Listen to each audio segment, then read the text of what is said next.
ഓർക്കും കൂടി ചെയ്യണം.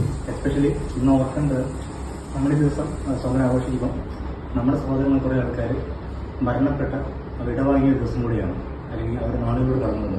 പ്രധാനമായിട്ട് കേരളം ഉൾപ്പെടെയുള്ള നമ്മുടെ നാട്, അതിൻ്റെ ഒരു ഭാഗമാണ് ഞാൻ. അപ്പോൾ അവരില്ലാത്ത ഒരു, അല്ലെങ്കിൽ ഒരു നാടില്ലാത്തൊരു സ്വാതന്ത്ര്യമാണ് ഞാൻ ഈ വർഷം ആഘോഷിക്കുന്നത്. എനിക്ക് എൻ്റെ അഡ്രസ്സ് നഷ്ടപ്പെട്ടൊരു വർഷമാണ്. ഈ കാലഘട്ടത്ത് പറഞ്ഞ സന്ദേശം വിവേചനങ്ങളില്ലാതെ, അപരമില്ലാതെ, മാറ്റിവെത്തപ്പെടാതെ ഒരുമിച്ച് നിൽക്കാൻ, ഒരുമിച്ച് ഇന്ത്യക്കാരാണെന്ന് പറയാൻ, അഭിമാനത്തോട് പറയാൻ ഈ രാജ്യത്തിന് മുന്നേറാൻ സാധിക്കട്ടെ. എല്ലാ തരത്തിലുള്ള ഭാഗങ്ങളും നേരിടാം.